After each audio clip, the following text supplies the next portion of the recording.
अस्सलाम वालेकुम व्यूवर्स। आज हम आपसे इमली और आलू बुखारे का शरबत बनाने की रेसिपी शेयर करेंगे। इसके लिए हमने इमली 100 ग्राम ली है और आलू बुखारे भी 100 ग्राम लिए हैं। इन दोनों की मिकदार जो है वो बराबर लेनी है। हम इन्हें रात को भिगो देंगे और सुबह उठकर चीनी के साथ पकाकर इसका शरबत बनाएंगे, जिसे हम सेव कर सकते हैं और जब दिल चाहे हम इसका शरबत बना सकते हैं। और अगर आपको जल्दी हो तो आप इसको बगैर भिगोए भी बना सकते हैं। उसके लिए आपको थोड़ी देर ज़्यादा पकाना पड़ेगा।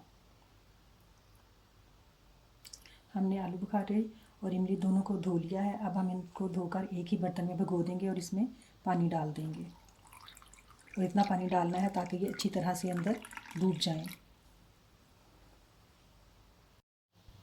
इमली और आलू बुखारे का शरबत बनाने के लिए हमने जो इमली और आलू बुखारे जो थे वो रात को भिगोए थे। रात भर भीगे रहने के बाद इनकी हालत कुछ इस तरह से हो चुकी है। इनको हम दोनों को छान लेंगे और छानने के बाद इसमें चीनी हमने ली है जो एक प्याली से थोड़ी सी कम है और हाफ़ टी स्पून हमने काला नमक लिया है। ये डालकर इनको पकाकर तैयार कर लेंगे।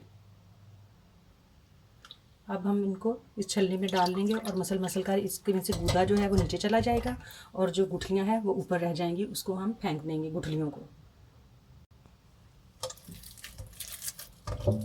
ये काफ़ी नरम हो चुकी हैं। इनकी गुठलियाँ जो हैं वो हम आराम से अलहदा हो रही हैं।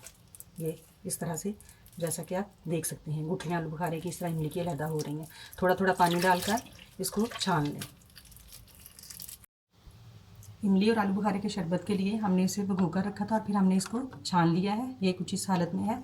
अब हम इसके अंदर काला नमक और चीनी जो है इसको शामिल कर देंगे और इसको पकने के लिए छोड़ देंगे। इसको पकाकर हम महफूज कर लेंगे। फिर हमने जब शरबत बनाना हो हम इसको इस्तेमाल करेंगे। इमली और आलू बुखारे का शरबत जो है वो पककर तैयार है। ये अच्छी तरह से पक चुका है। अब आप इसे ठंडा करके किसी भी बोतल में या किसी जग में महफूज करके फ्रिज में रख लें और 1.5 से 2 हफ्ते तक इस्तेमाल कर सकते हैं। जब आपने बनाना है तो ठंडे पानी में इसकी थोड़ी सी क्वांटिटी डाल लेनी है तो शरबत तैयार हो जाएगा। ये इमली आलू बुखारे का शरबत तैयार है। ये शरबत जो है हम इसको फ्रिज में रख कर महफूज कर लेंगे, अपनी ज़रूरत के मुताबिक इस्तेमाल करेंगे। और ये जो है इसको हम अभी आपके सामने तैयार करते हैं।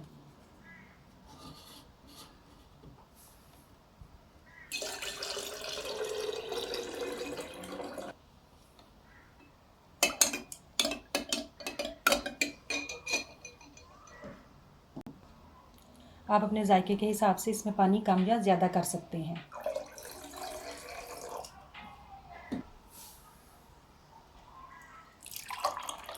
आप इसमें बर्फ़ का इस्तेमाल भी कर सकते हैं। हमारे पास ठंडा याक पानी था, इस वजह से हमने बर्फ़ का इस्तेमाल नहीं किया।